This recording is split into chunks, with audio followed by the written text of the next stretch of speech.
Welcome to the Winged Wheel Podcast, the #1 source for news, analysis, and discussion on the Detroit Red Wings, the NHL, and all things hockey. Here are your hosts, Ryan Hanna, Brad Crisco, and Evan Lopsinger.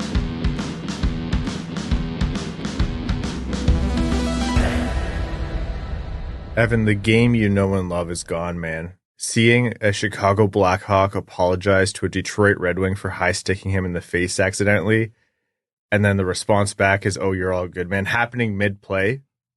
That's the level of sportsmanship and camaraderie and brotherhood that Evan absolutely hates to see on the ice. That must have been a tough night for you. The start of the NHL season was looking so promising. Violence was at an all-time high, and then last night really just crushed my dreams. How dare Connor Bedard make me like and appreciate him? Like that's annoying. Don't do that. Go be like early days Sid was really easy as an opposing fan to dislike because he did whine to the refs a lot, and all these players have their edge. Like you remember when Patrick Kane was on the Chicago Blackhawks, so for like 99% of every Red Wings fan's memory, they'll have hated Patrick Kane. And that was the order of thing. And Connor Bedard, on a follow-through, as you pointed out, Brad, high stick Seider in the face. And I was like, oh, this is going to be good. Everyone's going to get in there. And then just says sorry. I'm like, don't make me like you. No. No one's perfect, I suppose. It's not the game we grew up with. Not the game we know and love. Shame. Have you seen highlight clips on YouTube from like 1995? It was a bloodbath. That would have ended with no fewer than 3 people swinging their stick like a baseball bat. They would be unexpanding the NHL with the amount of suspensions they'd be giving out today. Unexpanding is definitely the word we use when we record this early in the morning. Yes. My brain doesn't turn on for another 14 minutes. But your brain turns off at like 9 p.m. Yep. It's a small window. Folks, welcome to the Winged Wheel Podcast, here to talk to you seriously about all things Detroit Red Wings hockey, the world of the NHL, and lots more. I'm one of your hosts, Ryan Hanna. I'm Brad Crisco. And I'm Evan. On this episode of the Winged Wheel Podcast, we're going to be talking to you about Detroit's win over the Chicago Blackhawks in Chicago, which is always a good thing, a return to form for Dylan Larkin, or maybe he was just this way the entire time. Everything from that game, takeaways, and more. We're going to be talking about Red Wings kind of storylines as we continue the analysis of the start to the season for players like Larkin, DeBrincat, Seider, and Edvinsson, and more. We're going to be getting into actual really interesting statistics on Seider's usage alongside Edvinsson this year and how that has changed from the whole story of last year. Pavel Datsyuk's Hockey Hall of Fame weekend starts on Friday. And then other NHL news before we jump into overtime. Before that, 2 things. First, Winged Wheel Podcast Night at the LCA in partnership with the Detroit Red Wings. The first one of the season is on Saturday, November 9th. That's just in a couple of days here. So if you bought tickets, check your email, check our Twitter page, or check the link in the description for more information on where to go and when. The pregame live recording is at about 4 p.m. Doors are going to open just before 4 p.m. as early as 3:30. The live show is going to feature us, the host of the Winged Wheel Podcast, and more importantly, Ken Daniels and New York's own Sam Rosen. Very cool. We're very, very excited to have him on the show and really, really appreciate him taking the time before the game. So if you have any questions that are Rangers related or for Sam Rosen's, legendary career, start to think of those. And if you're wondering about how to get your jersey, you're going to get it as you get into the game. So you show your ticket, you'll have a voucher and everything. All that will be explained in the emails you get. You come in, you grab your jersey, and then you listen to the show and have a great time before you go to the game. And if you don't go to the live event, you'll still be entitled to your jersey. There will be instructions after on how to claim it. So again, check the link in the description, our Twitter page, and or your email. Secondly, this podcast is primarily supported by our Patreon supporters, patreon.com/wingedwheelpodcast. If you want to support the show, you get access to benefits like our Patreon exclusive Discord, which is a fantastic community, all of our bonus overtime episodes and any bonus content we create, and you're automatically entered into all of our giveaways. For example, we give away 2 tickets to every Detroit Red Wings home game, the vast majority going directly to our Patreon supporters. So again, patreon.com/wingedwheelpodcast. Let's jump right into hockey. Detroit was outshot 29-25, but this game went, Brad, how you said last episode it should. It's not going to be a brand new Red Wings.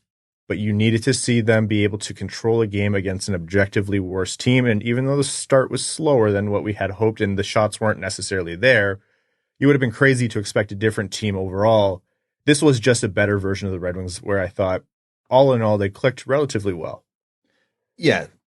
The obvious caveat, this is the Chicago Blackhawks. They are not a good hockey team. They have not been a good hockey team this year, and they probably will not be a good hockey team this year. But when you go in and play a team like that, you have to win, and you have to win decisively.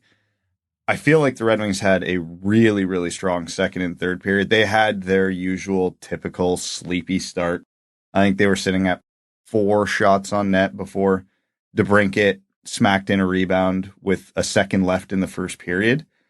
So before that moment, the concern meter was still pretty high. It wasn't like they were giving up a ton to Chicago either, though. I think Chicago had 10 shots on net, but didn't feel like they had many, if any, great scoring chances to that point. Just a real sleepy first period overall, which is typical for Detroit this year.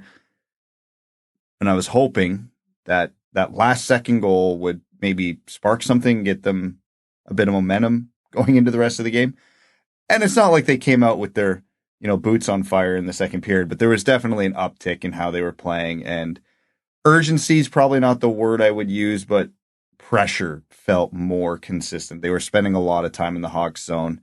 I don't think the shot totals are reflective of how the possession game went that game, because I am going to criticize the Red Wings for passing up on a few too many shots that game that they absolutely should have taken. Yeah. But they were controlling the play. They weren't giving Chicago too much. And yeah, it was kind of what we needed to see at some point this season, because this was game 12. And this is the first game we can say, yeah, the Red Wings were the better team that night. I think when I saw Chicago have like multiple periods of time in the first period where they were hemming Detroit in their own zone, I thought, if this was game 1 or 2, you'd be surprised and a little bit more, upset or concerned. But this is what the Red Wings are, and you understand what their deficiencies are on defense and team defense, etc. And the thought there was, okay, this was bound to happen. You just need to survive it and break the cycle, no pun intended. And Detroit did get some opportunities in the first period. And it's funny, the one that went in wasn't, the best opportunity. I don't think DeBrincat was robbed by Peter Mrazek, who's still, he is like, that guy is just like an altogether pretty steady goalie, sometimes volatile, but man, when he spikes, it's absolute grand larceny out there. He can be a world beater if he, I wouldn't say wants, but trips into. Could do it consistently. Yeah. Nearly stole a pretty rough Detroit team at a playoff series in the past. And talk to any Hawks fan last year, a lot of them would argue he was their best player. Like they were bad last year, and he's saying it could have been so much worse without him. That has to be killer for Leafs fans to watch, huh? Anyhow, that he pulled the puck away from a DeBrincat opportunity, and then DeBrincat ended up scoring on a rebound at the end. And it was a good play, like between him and Larkin, who were all over the ice all game. But yeah, it was funny that the one that went in was right at the buzzer and not the best opportunity. But that's what they needed, and that's hockey. And I thought that is exactly how they find their game in this game. And I think that's going to be the theme of the Red Wings. Like, if you're going to have any optimism as to how they're going to go through the season, look, they're not winning the Atlantic Division, but you find incremental improvement, and you're able to say, okay, Dylan Larkin looked like himself last night. When Dylan Larkin's going, Alex DeBrincat's going. Okay, Lucas Raymond can create some opportunities, even if that second line isn't the best configured. And as long as Talbot and Line are doing what they've been doing through these first dozen or so games, then you have an opportunity against teams you should beat, and that's what happened against the Hawks. Yeah, Cam Talbot, I thought, was a steadying force back there. Wasn't his fault on the lone Chicago goal. He did what he had to do, and the primo scoring chances for Chicago weren't really there, but sometimes as a goalie, you just got to make the saves and move on, and I thought he was adequate. That was a rough shift from Petry. Between like the leaving Sherrod on the break back and then just kind of the position. When you're a defenseman and you miss one step and you're behind the sequence, it's like you're moving not in lockstep with the play and you just can't catch up. That's what he was. He could not get himself in position, and then the player tucks in behind. Tyler Bertuzzi wins that board battle one-handed, gets the puck out to Veleno, who buries it, and you're just like, that was a very forgettable shift by Petry. That all around, the pinch at the offensive zone blue line was horrible. Like, it was very poorly timed, and it even looked like, man, if you don't got a great chance to win this, you would have liked to have seen him try a little more at least to salvage the situation, and he lost it cleanly. And then, yeah, Sherratt loses a board battle to a one-handed Tyler Bertuzzi, essentially. That's it. And Tyler Bertuzzi is excellent at board battles. Yeah, he is. And then even as Bertuzzi was coming off the wall below the goal line there, Sherratt wasn't too far behind, but for some reason, Petry started drifting over towards the puck, completely forgetting, hey, man, you're covering in front of the net in the weak side. And sure enough, where did the pass end up? Of course, it went right through Petry's legs to get there. It was pretty emblematic of how that pairing's been working this year. Evan, as our newly elected official, what is your plan to fix Detroit's second pair right D? I think you called upon me to go actually out there and play for the Red Wings. And why are you here in my studio right now? Because I haven't seen a gym in about 3 to 4 quarters of a year. No, you had that week where you bragged that you went twice. That's true, but now... Oh my God, that was it is November. It is now the road to pickleball, professional pickleball. Okay, so. all right. You and Chris Draper, that's quite enough. Let's right. Wait until the off season. And as I was referring to earlier, DeBrincat's goal at the end of the period, that wasn't even like a play that he was, fired one off the crossbar, had that, dangle, or it was swept off the line by Mrazek. It was just, he cleaned up a rebound off of a rush that the Chicago defenders nearly broke up as Larkin and him were streaking up the ice, but he was in the right spot, right time to bury it. And as you said, Brad, that was all the momentum you needed. So Detroit went into that first intermission with a 1-0 lead, and, thoughts on shots or control aside, at this point in the season, you're not going to beat a dead horse. You know that's most likely going to be the case. Many, many, many more times than not, you're going to be outshot. So happy to have the lead. As Evan mentioned, in the second period, Nick Foligno tied it up, but then Dylan Larkin, almost in a screw you guys for even implying that I'm fighting something or getting up to speed or something is slowing me down for at least a little bit, goal, used his vintage speed feed from DeBrincat and just decided the defender was no longer in the play. Just blew around him in a way that was almost insulting to defensemen everywhere. Dylan Larkin, how dare you? You got the dub bump. That was vintage Dylan Larkin. That was very much that's the Red Wings captain we know and love kind of goal. Great to see. He felt like that the whole game. You could just tell, I don't know if it was a motivation or if he's feeling better or whatever it was. He was moving a lot better that game, and it was good to see a goal come because of that exact reason. It was so nice. He just noticed he had a half step on that defender, and he turned the jets on, and great little power move, backhand, forehand, and just buried it. Vintage Larkin right there was nice to see. Yeah, and we're going to have more on that conversation after we wrap up the game recap. But yeah, you're both completely right. That was Larkin that we know is there. Like the notion that wasn't going to be there anymore was silly. I was like, you want to see that come out a little bit more, and right on cue. Joe Veleno scored in the third period to make it 3-1. It was a redirect off a Seider shot that went off the Chicago defender and in. Rasmussen picked up that assist, and then Chicago couldn't do anything else, not for a lack of trying, but Cam Talbot stood tall in the few good chances that they had, and then Andrew Copp made up for a missed wide-open cage earlier in the period and scored the empty netter with Lucas Raymond picking up an assist to stay point per game for Lucas Raymond. Detroit wins 4-1 on the road in Chicago, and objectively, I don't care what ilk you're from or what leanings you have politically, Detroit winning in Chicago is good for the world. I believe they call that bipartisan. Yeah, that's right. And if you disagree with me, you're wrong. And we now have a blood feud. But going into Chicago and winning, I know they're not in the same conference anymore, let alone division. That has to be motivating for the guys. And they're going to need that motivation because they have a tough weekend coming up. Yeah, and it was nice because it wasn't a one-man show or a one-line show this game, which I feel is important. The only line that didn't get on the score sheet was the Berggre and Kasper Tarasenko line, and I thought they were probably the best line outside of the Larkin line all night. they were generating a lot. Berggren has a real problem with shooting into defenders' shins. Otherwise, I feel like he'd have a few more goals this year, but he was noticeable all night. Kasper and Tarasenko were obviously having strong games themselves. The second line, they were all right. They got the empty netter, which helped, but they had bad. It's not like they were steady. They had bad and they had good. Yeah. Then the fourth line got a goal, which is a absolute rarity this year. The rare Mojo goal. Oh yeah. Mo to Joe. Huh. Wow. Sad that we haven't had that in so long that I missed that. Yep. If I didn't mention that, Mika would have put herself up for adoption.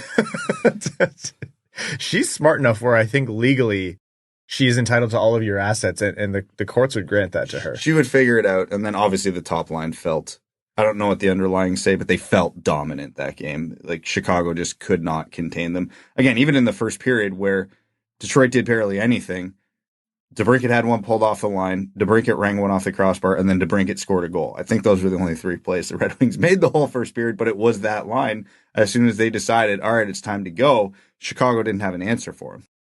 I'm glad you brought up Berggren and Kasper, because I think it's like you're seeing more and more in terms of noticeability from Kasper, and that's what you wanted to see from him. He wasn't going to come in and be a world beater offensively. You want him to come in and be not a problem in the lineup, and that's what he has been.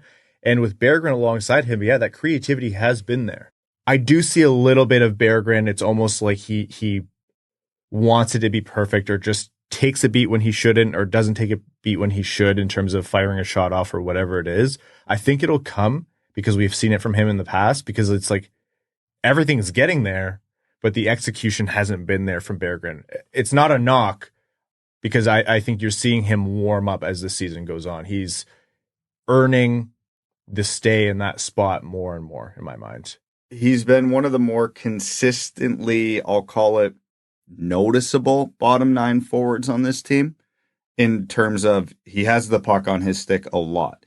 He's making plays, he's making things happen. And yeah, the points haven't come yet, but the, whatever the opposite of warning lights are there in terms of good things happening. Other notes, we talk a lot about 5-on-5 and power play. That was a good 5-on-5 game for the Red Wings in terms of goals and results. So, and the power play was 0 for 2. So that was, it's not a game where you're going to say, hey, everything's fixed, by the way. All the concerns we talked about are completely gone. But it's the kind of game where, within reason, you knew the Red Wings should have had in Chicago. And just to double back to what we opened the show with, in all seriousness, it was an interesting look and kind of cool to see the sportsmanship from Bedard after the follow through, as you pointed out, Brad. So it wasn't a penalty, but the follow through on Bedard's backhand kind of dump into the zone, just catching Seider so hard and the cheek. Nice guy, genuinely good to see him check up on him. Now, I wouldn't have hated a scrum to break out after. The passion would have been nice. Why? Stop! Don't even look at me right now. If that was a division, if that was the Toronto Maple Leafs, if that was Rasmus Dahlin, or if that's the Ottawa Senators, I'm expecting a full-on line brawl. But yeah, it was a funny moment. You could see there was that split second on Seider's face where he was ready to just dummy whoever that was, and then Bedard's like, "You okay, bro?" Yeah, thanks.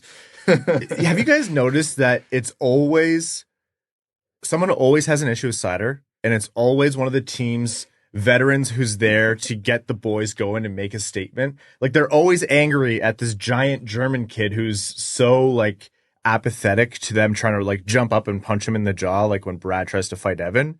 And they always get pissed because Seider won't engage with them, and anytime he does, it's I'll just take one hand and push him to the side, and they can't stand that, right? Well, Seider doesn't have to fight. He's got noted goon Seidman Edvinsson on his flank to handle those situations. It was extremely funny to see that happen again at the end of the first period, I think it was. And it's just what you see every single time. And I get why it happens, because these guys are trying to use the big star defenseman that they think they can pick on because he's young on the Red Wings. It just never goes their way. Some lessons are never learned. Yeah. Anyhow, that is a 4-1 win for the Red Wings. Talbot has been outstanding. Another kind of this performance doesn't happen without him game in terms of the Red Wings and their goalie. And it's been Talbot a little bit more than Lyon, but that's also just because of opportunity. The two of them are propping up this team this year because they don't have this record without the goaltending they've been getting.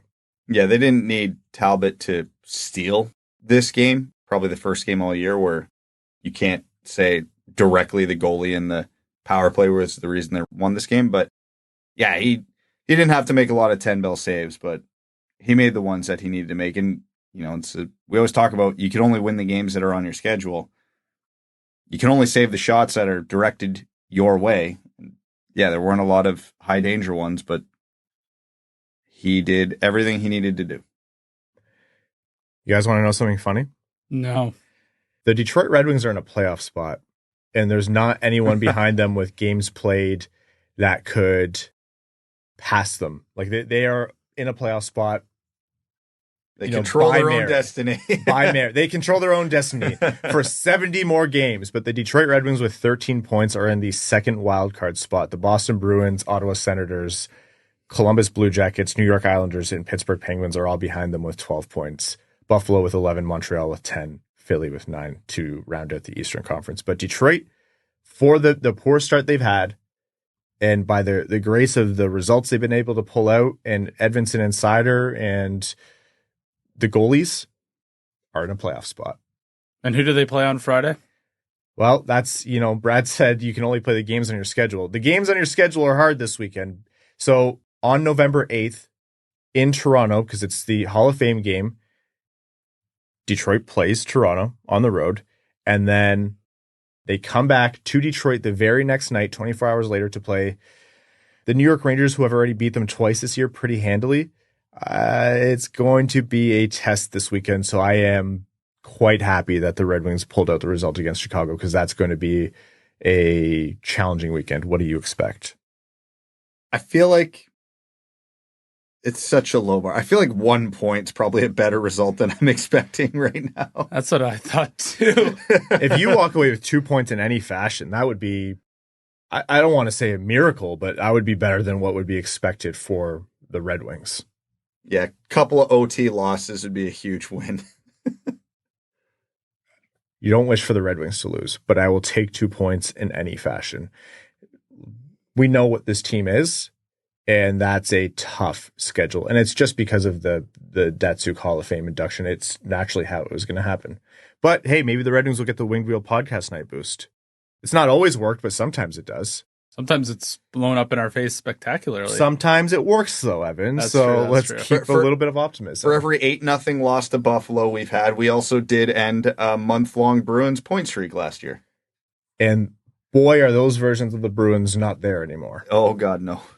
So, okay, that's Detroit's win against Chicago. That's their upcoming games, and that is their spot in the standings. And just very quickly to round out the standings conversation, I think something to remember is that even though we've been hemming and hawing about what the Red Wings haven't been doing well and what the concerning trends are and how this is likely to play out over 82 games if things don't change, I mean what I said before, which is they don't have a hole to climb out of. They have pulled out the results because hockey is that kind of sport where if a certain amount of things go your way in terms of luck or your goalies being talented or whatever, you can still get the points on the board. So they still have an above 500 points percentage. If they continue to try to win the games as ugly as it might seem at times against the teams they should, they'll keep themselves in and around that mix. So anyone throwing in the towel on the season, I think that's far too early. You'll see maybe some differences in how they come to form, and maybe Steve Yzerman makes some changes, but we'll see how it goes. Okay, we're going to take a quick break to hear from the sponsors of the Winged Wheel podcast and more on the Red Wings after this.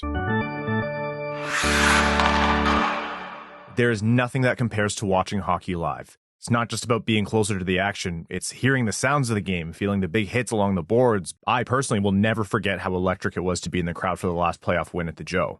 Game Time has a new feature called Game Time Picks that makes getting tickets to games or whatever concert or show you want to go to even easier. I went on the Game Time app to check out tickets for the Flyers at Red Wings game at the LCA on December 18th, and the tickets that really caught my eye were in their super deal category. $108 for lower bowl, 8 rows up from the ice. They also had deals in their amazing deal category like mezzanine seats from $60, and in their great deal category including upper bowl seats from just $22. Buying tickets on Game Time is by far the easiest, best experience I've had buying hockey or concert tickets. My personal favorite feature is the integrated seat views, giving you a panoramic view from your seat in the app before you buy. I'm huge on trying out new spots around the arena and getting the most ideal seats possible for shows, so I use Game Time seat views constantly. Take the guesswork out of buying tickets with Game Time Picks. Download the Game Time app, create an account, and use code WINGEDWHEEL for $20 off your first purchase. Terms apply. Again, create an account and redeem code WINGEDWHEEL WINGEDWHEEL for $20 off. Download Game Time today. What time is it? Game Time. This episode of the Winged Wheel podcast is proudly brought to you by Labatt Blue Light. Created in 1983, this premium light Canadian Pilsner is a delicately balanced beer brewed with Cascade hops and a blend of malt. It's fresh, crisp, and brewed to the highest quality standards. There's a little bit of Canadian kindness in every sip of Labatt Blue Light. How did it get in there? They're Canadian. That's how. You can spread the love yourself by sharing a Labatt. And when you do share a Labatt, you're not just sharing a beer. You're sharing an experience that'll pair with anything from hockey to a hoedown. So next time you're watching hockey with your buds, be sure to share a Labatt, because while you might not all root for the same team, although we on this podcast do hope you're rooting for Detroit, you can all enjoy a Labatt Blue Light. We honestly love going to games in Detroit and seeing Labatt being the beer that fans clamor for all over the arena. It's a reliable beer, and it's great to have in your hand when celebrating a goal. So head to the link in the description of this episode or the one you see on your screen to find Labatt in stores near you today. You must be 21 or older, and as always, enjoy responsibly. Welcome back. Mo Seider and league hardest, careful now, deployment on the ice. That's a story we've been talking about for 2 seasons now, ongoing, and it's not changed. He still has that. He still has, I think Prashant's title of his article in his Substack that I'll link here is "Nobody asks more of their top pair than Derek Lalonde." And that's true. Mo Seider has the most challenging deployment of any Red Wing, but any defenseman in the league, and that's been continuous going back to last season. The difference this year, what has changed, is that Simon Edvinsson has joined him. And Simon Edvinsson, despite being effectively, for all intents and purposes, a rookie, even though he's technically not one in the NHL's eyes anymore, has changed the game where Seider, post-healthy Walman, was struggling in terms of what the underlings were saying because he didn't have a defensive partner who could keep up and handle that side of the ice. Edvinsson actually is. And you were saying before the episode, Evan, you can look at that in terms of the analytics. You can look at that in terms of the eye test. Everyone can see it. It's been going well. And it's also the fact that there's a chasm. There might be an entire universe between that pairing and the second pairing. Well, and the third pairing for the Detroit Red Wings. Derek Lalonde has to rely on that top pairing to play the lion's share of the minutes every single night and be effective. So I don't want this to sound like a bad thing. It's very encouraging that your 2 younger defensemen, obviously Albert Johansson's there too, your 2 young defensemen are leading the charge for your defense core. This is just setting them up for future success. Yeah. I don't love the deployment, and I don't think it's a long-term sustainable strategy to lean on your top pair this heavily year in, year out, especially Mo Seider, because he's been the constant in this role. But as Evan correctly pointed out, there's multi-dimensions between the top pair and the second pair. He almost doesn't have a choice because, let's call a spade, the bottom 4D on this team are catastrophically bad. You cannot rely on Sherratt Petry for any important deployment. You cannot throw out a second-round rookie in Albert Johansson into any important deployment. We won't talk about Gustafsson and Hull because I feel like being nice today. But he has almost no choice because that is how this roster is constructed. He tried Edvinsson on the second pair with Petry and Trotz and Seider early in the year because, and he was right to try it because the conventional wisdom is let's spread it out and see if we can lighten the load. And it didn't work because, again, Trotz and Petry just couldn't carry the role they needed to carry to make that work. So now we're back to here's your two best defensemen on the team. Good luck. I will disagree with you to a point in that I do think it's sustainable, but I think the ultimate point you're making, which is like you can't have historic league hardest all the time. That I agree. I think the Red Wings' biggest priority, like a lot of teams in the league, but especially Detroit's biggest priority, is getting a second pair, especially right D, but a second pair that works for you so you don't have to have your two best defensemen with such insanely difficult minutes. Fully agree. But you can do this as long as Seider is healthy and as long as you have to, because, people who don't watch the Red Wings will say, oh, the deployment's an excuse for when the numbers are worse and Seider's not actually as good as you think he is. Just, I implore you to watch the games where Seider is not on the ice. Like, watch the moments in the games where Seider isn't there to hold things up. It's a lot like the goaltending. You're saying, you're saying the Red Wings are so bad, but they're still at about 500.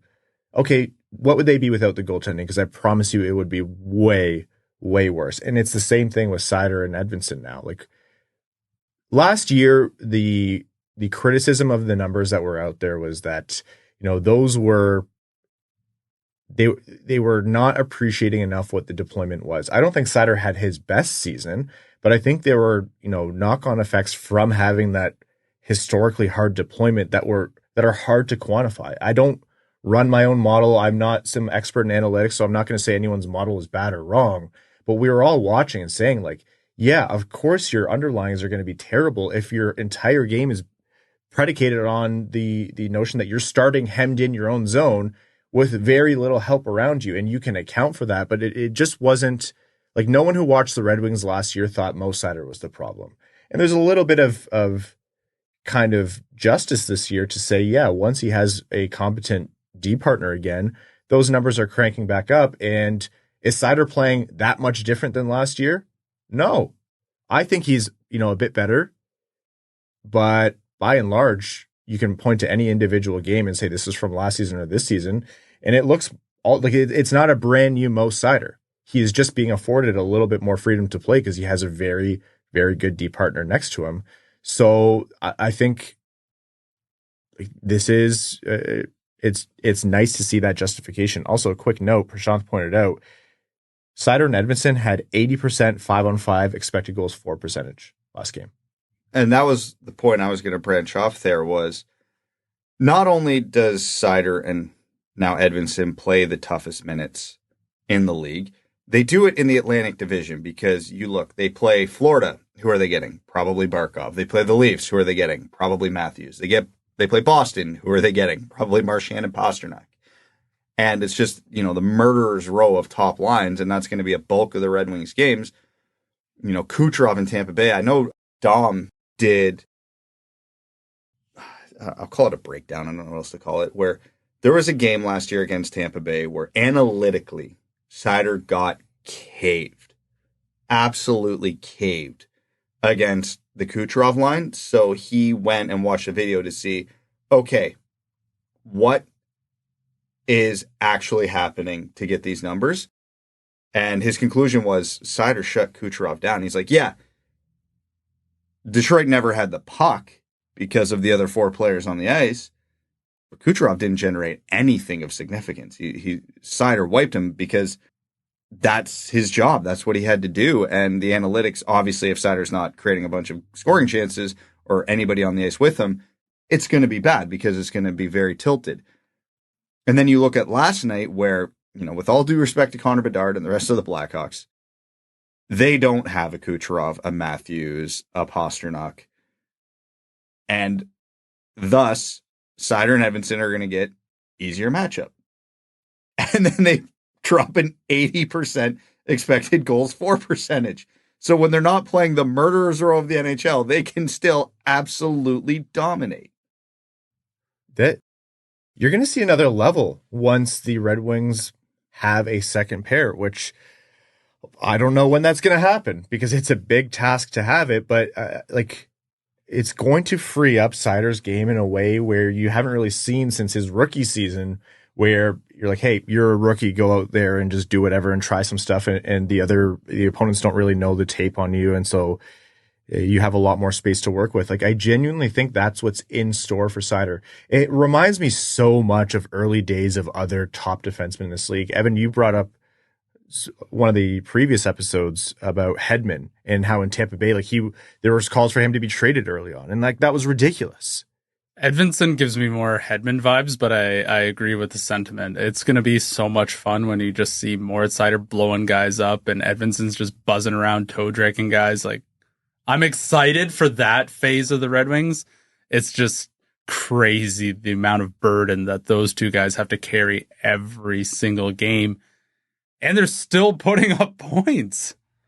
Edvinsson is, when people call those guys unicorns, I think that term loses a little bit of its luster when it gets used a lot. If you want to know why, look at Edvinsson when he goes down low and, loses the puck or the play doesn't stay with him, and how he's able to, without even moving his feet, just use his reach, maybe take a couple steps, and for some reason be able to break up a play of a guy who's accelerating away from him just because he has that reach and the right combination of hockey IQ and understanding when to get back after, doing his best Olli Maatta impression and going below the hash marks.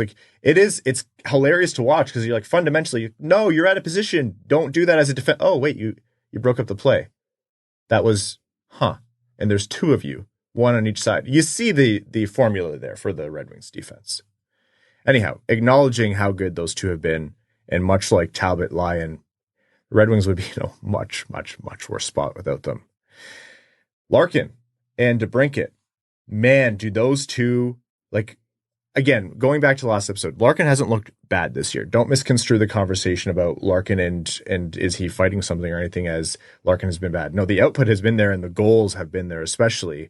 But, we watched Dylan Larkin game in and game out. We thought, is Dylan Larkin having to fight through something or get up to speed? But as we mentioned in the game recap, when Larkin's out there buzzing like he was last night, the team looks different. The offense looks different. Even in a game where the offense isn't buzzing, they're buzzing. Yeah, I barely noticed Patrick Kane last night, and that line was still just feeding Chicago their lunch all game. And yeah, the chemistry between Larkin and DeBrincat is very, very real. I mean, you have the skater and the shooter, the playmaker and the guy with the 1T. It's an age-old formula, but it really, really does work for them. Even on a game DeBrincat's not what you would call a high accuracy shooter. He's a volume and power shooter. But again, when you're with a player like Larkin, that works because he's going to generate so much. The first period was a perfect example of that. DeBrincat could have easily walked away with 3 goals. One got ripped off the line, one hit the crossbar, and one went in the net. That's a winning formula. And there's Patrick Kane sitting there himself, and he can help sort of distribute and set these guys up to put them into the space where they have success.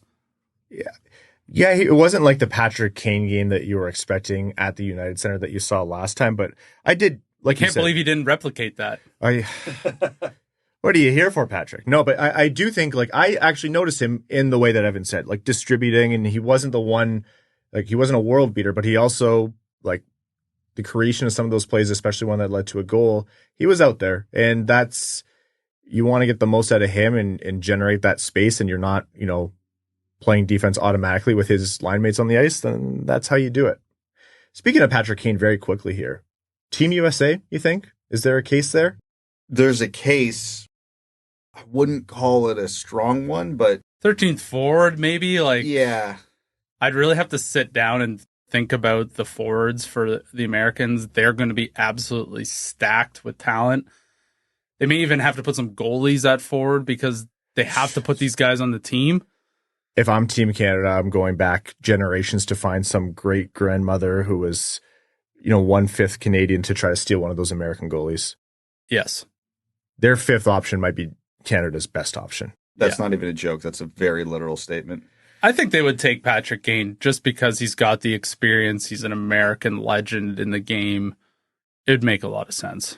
There's you can't have too many like identity players. You can't try to craft an NHL team. Like when you're doing best on best, you take your best, and the game is different in those competitions. But as far as identity goes of like a guy who is maybe over the hill in terms of what he was before, but has been there, done that, and you have a very short amount of time to get a, ragtag group of players who most of the time hate each other for the rest of their day jobs to gel and play towards a common goal that isn't, a big monetary reward. It is a tale as old as time to see the most talented team out there, one of the most talented teams out there, just completely fizzle out. The fact that both Tkachuks are going to be on the same team, while they also have guys like Austin Matthews, as I'm constructing these lines in my head, I'm not all that thrilled as a Canadian. Like there's good. I'm sorry, the Americans are the team to beat. I would think so. I'm sure Sweden and Finland take some major offense to that as well. That's not even close in my mind. Sweden's roster is sneaky strong. I was looking at all the projections. I think Sweden's getting discounted a little too much.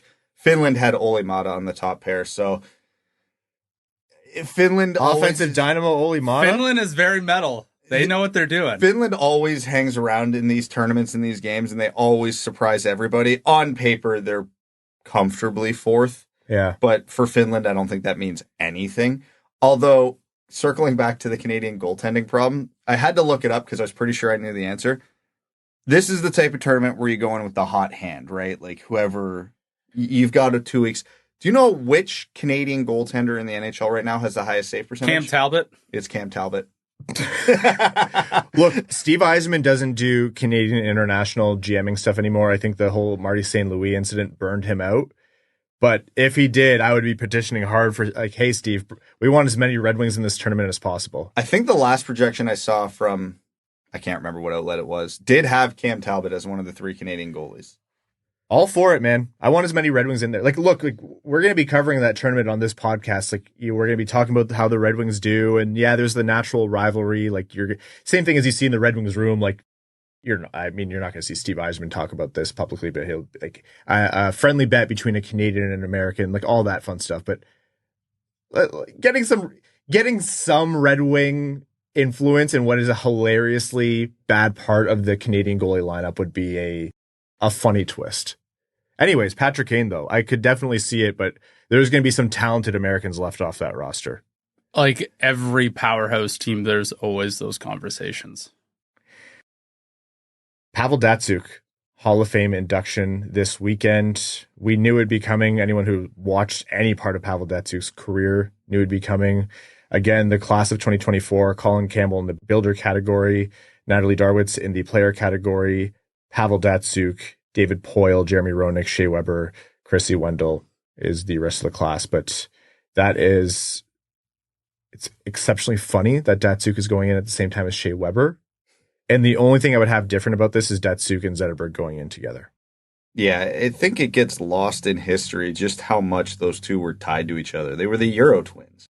And Datsyuk was the highlight reel, but I don't think there was ever a window where anybody sat here and said Datsyuk is so much better than Zetterberg. They were viewed as equals, at least by the Red Wings fan base. Years where Pavel Datsyuk like elevated himself to be, I think, the best player on the planet.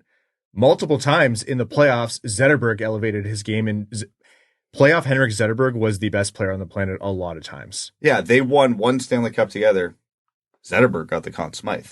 And Datsyuk was phenomenal those playoffs, but Zetterberg was even better. So, yeah, I was a little upset they didn't go in together. That felt like a layup for the Hall of Fame committee, especially in a weaker year like this. Like Roenick going in with Datsyuk instead of Zetterberg feels like a crime against hockey, but, we'll take the victories where we can get them. Very quickly, we'll have more on Datsyuk later, but for me, one of my favorite players to watch growing up, Pavel Datsyuk and the magic he created on the ice, whether or not he was your favorite player, he had to be one of your favorite players to watch. For me, nothing will beat the first kind of couple times we saw the patented Pavel Datsyuk shootout move. Turco and Vokun just being forever plastered on those highlight reels was incredible. He also beat up Corey Perry. Who could forget? So is Joe Veleno. So now we're starting the Joe Veleno for Hall of Fame case, which I'm okay with. The only thing I hate about that Datsyuk shootout move is he didn't use it more. Yeah. Twice in his career. Like, he was 100% shooting on it. Remember, was there a shootout against Chicago?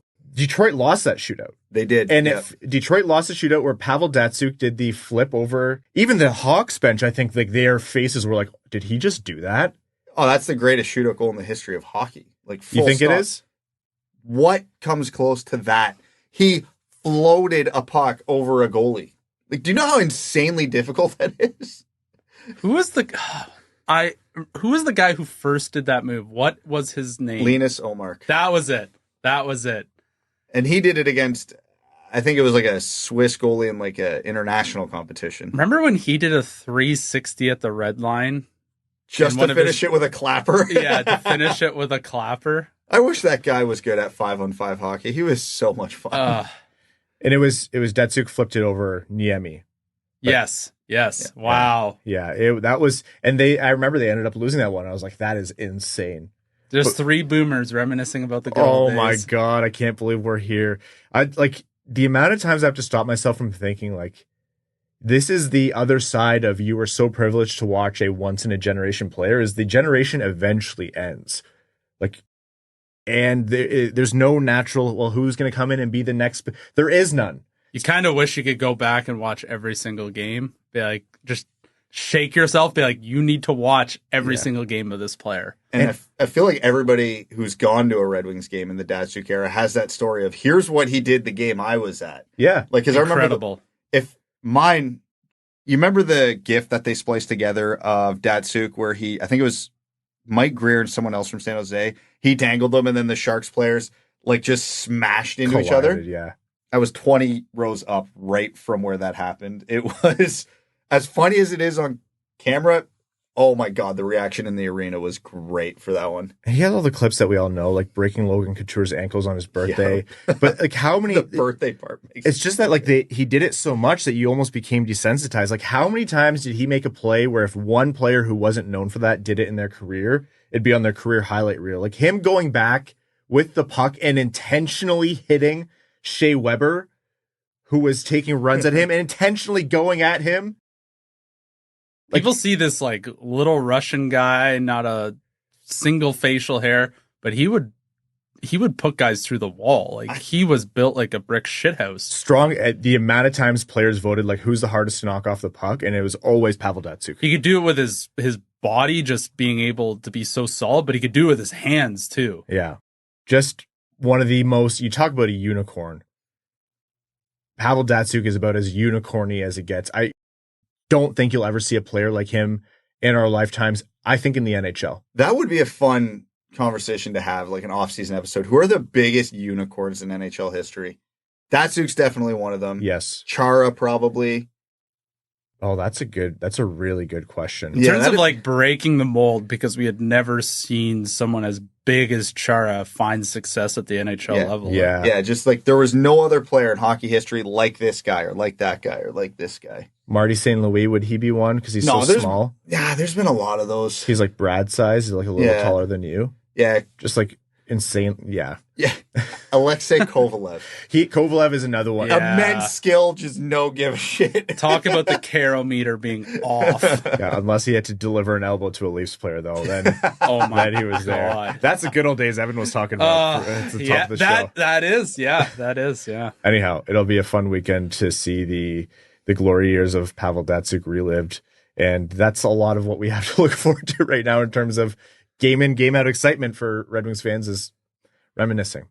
Okay, altogether still, positive episode for the Red Wings. Let's jump into league news. Did you see what Barry Trotz said about Nashville's start? If we don't get it going, then I'm going to start our rebuild plan, because Nashville did two things. Went out and spent a lot on big names with big contracts this offseason and started this season like crap. Barry Trotz has been a head coach for a long time. He's been a GM for a very short period of time, and I think there's a little bit of coach speak to try to motivate the room in there. And so I think you have to take a little bit of a grain of salt with this.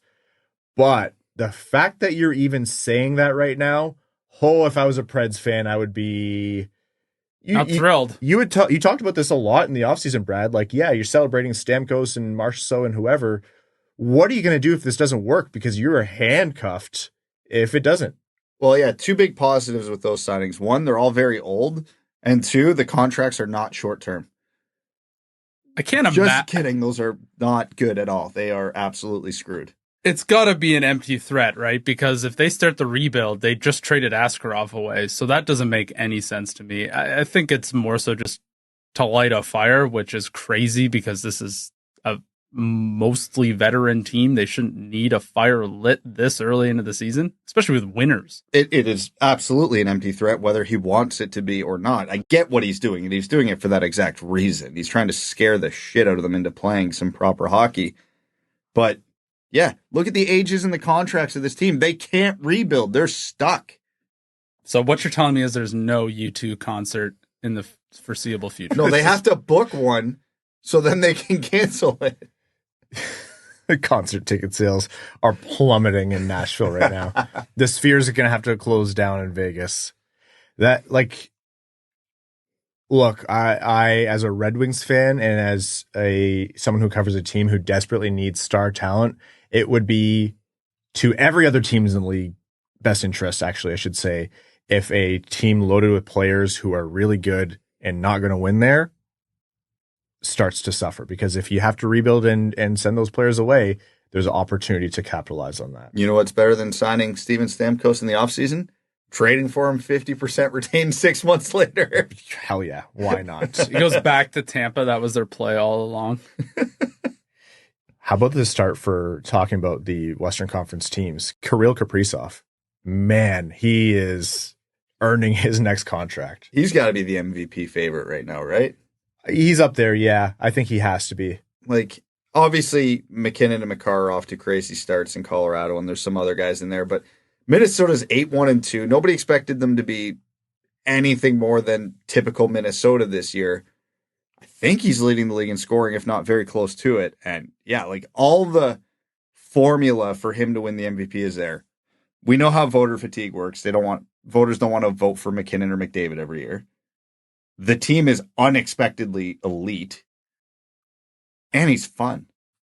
Like, I'm just saying, I don't know what the betting lines are right now, but they're going to be dropping soon. It's full court press right now for Minnesota too. Like, they're very publicly saying things like no one can pay him more than we can. And, he's getting the minutes, and it's the stuff you have to do when this guy has a leverage and could walk. You want to keep him on your team long term, then you got to keep him happy. And it's getting expensive, but you know what? This is the kind of problem that you like to have as a team. It's better than Kaprizov not working out, but he is going to be pricey. Overpay your stars. If there's a guy you're going to overpay, it would be him. If he's at all available, same way where I was talking about, if Rantanen becomes available, or back before Barkov re-signed in Florida, which obviously he was going to do. I was like, if he becomes available, you overpay for him. Like, you go full court press in free agency and you sign a stupid contract because $15 million. Great. Don't care. That good. And will he earn $15 million? No, but if he earns $13 million, that's better than any other Red Wing right there. You can find $2 million elsewhere in the roster if you have to. You can absolutely make it work. Let's not forget, isn't Minnesota carrying like a $14 million dead cap hit this year? Yeah, that's a Kaprizov contract right there. Yeah, they're set. Once they're getting out of that, and it's got to be fun to see that all line up. But yeah, interesting to follow that one. Elsewhere in NHL news, and this is in fairness to all the conversation we had about Steve Yzerman trading away Jake Walman with his second attached is a terrible trade. And Jake Walman started the season very hot for San Jose. Well, benched for a game already in San Jose, and it was a coach's decision. It was initially thought, I asked around and I got the notion that it was because of poor play or what was seemed like, what was deemed lazy play on the ice, because he had a couple rough plays in one game that San Jose ended up losing. But in the end, Coach Ryan Warsofsky said it's for non-hockey reasons. Too much Fortnite. The new Snoop Dogg map or whatever came out.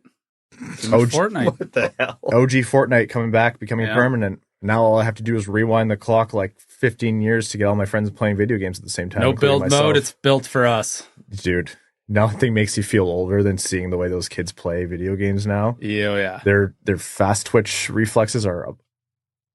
My kill death ratio on any Call of Duty I pick up now. But can I even write a professional email? No. No, but ChatGPT can. That's true. Let me look that up for you. But it was for non-hockey reasons. Beyond that, I haven't been able to glean too much. Red Wings fans will remember, I think it was a missed team meeting or late to a team meeting where he got benched before in Detroit. So, you hope for the best for Jake Walman and that's not something that continues, but just acknowledging that it's not been all sunshine and roses for Walman in San Jose. Okay. We're going to overtime. Let's jump into overtime on this episode of the Winged Wheel Podcast. Overtime is brought to you by our Patreon supporters.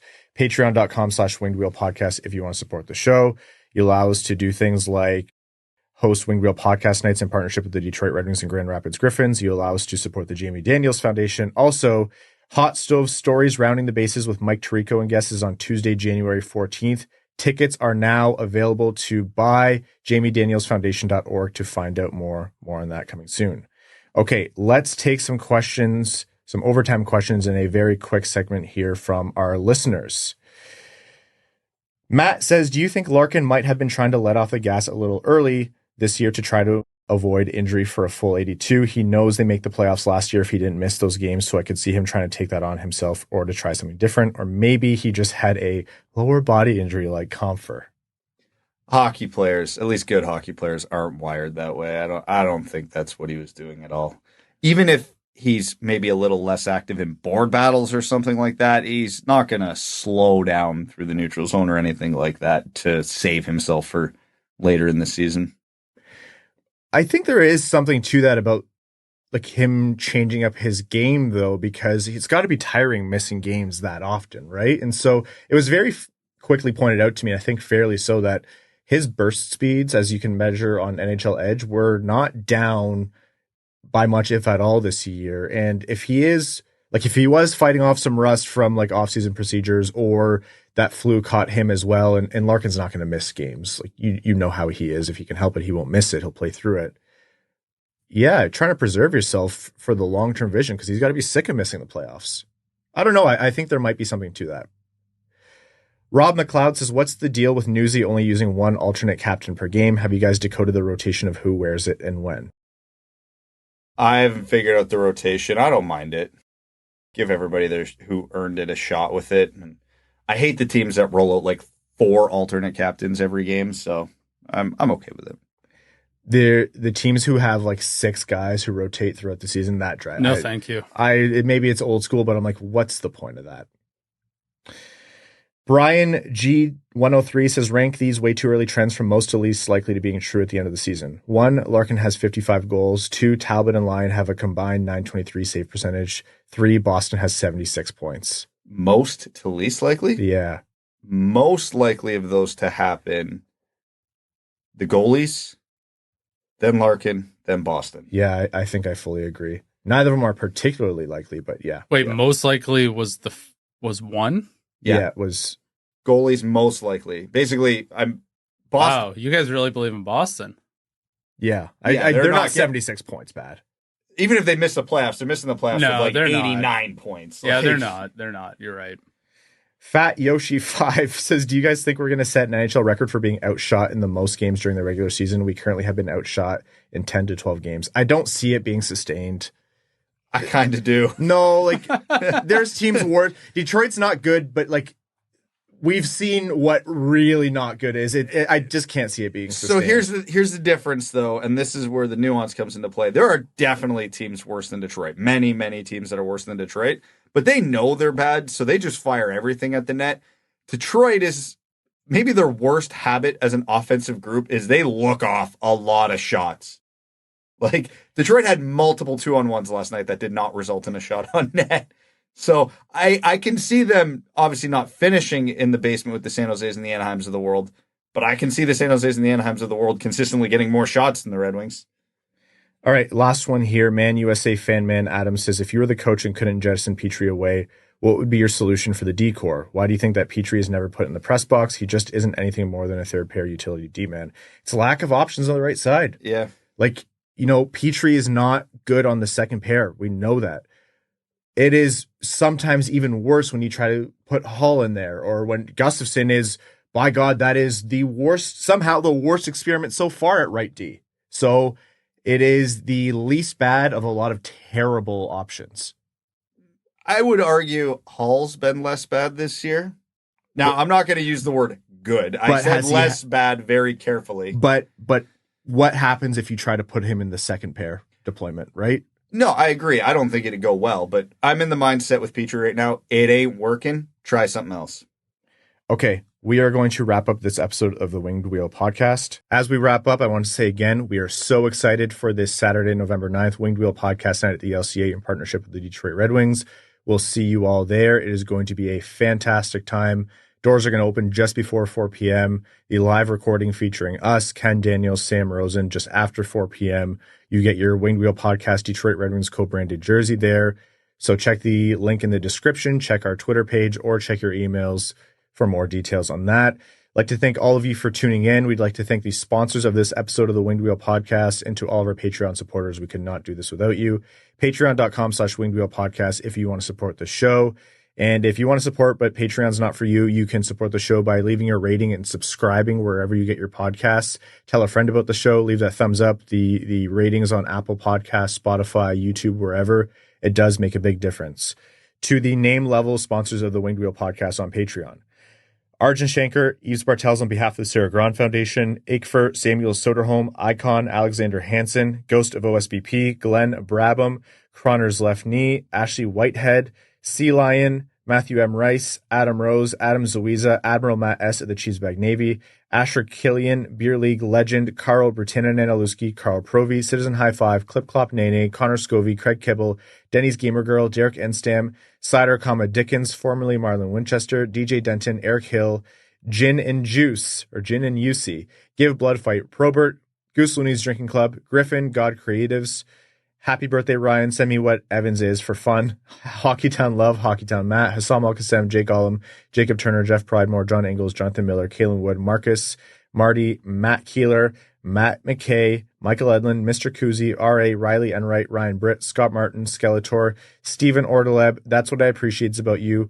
Walman's Elite Dancing D, Iserplan Stan, Aaron Hudson, General Andy Bohan of the Cheesebag Army, Sam Bankson, A. Aaron, A.B., All Motor No Hands, Ann Stanislavski, Antonio Gracias, Axel Sandy Pelica, Bellingham Acid Balls, Bex, Chimkim Nutgets, Commander Ben Barron of the Cheesebag Space Force, Connor Layton and Corey Prida, Darren Fick, Datsyuk's Dangleberries, Dylan Larkin Trade Sacrifice, Eric Nance, Frank Stanley, Gene Sullivan, Golf Sucks, Grepsky, Griffey Boy, James Pridemore, Jeremiah Dobo, Jim, JM Rhapsody, Joey Jojo Shabadoo, Josh Yelton, Keenan O'Donohue, Casper the Unfriendly Ghost, Kevin McCracken, Quaz, Larkin's Loyal Lemming, Les Grossman's Ungodly Firestorm, Linda Hull, Lucas Raitmond, Ophelia, As Good As It Gets, Ryan M., Steven, That Other Guy, The Hodag, The Hat 123, Trent Thorough, Wings Fan in St. Louis, Scott, and your second favorite patron. Thank you all so very much. See you on Saturday. Thanks for tuning in to the Winged Wheel Podcast. Be sure to visit wingedwheelpodcast.com, where you'll find links to subscribe to the show on Apple Podcasts, Spotify, YouTube, or wherever you get your podcasts. You'll also find ways to support the show, like Patreon, official podcast merchandise, and more. And don't forget to follow us on X at Winged Wheel Pod, at Ryan Hanna, WWP, at Brad Crisco, and at Hockeytown Evan, as well as Winged Wheel Podcast on Instagram.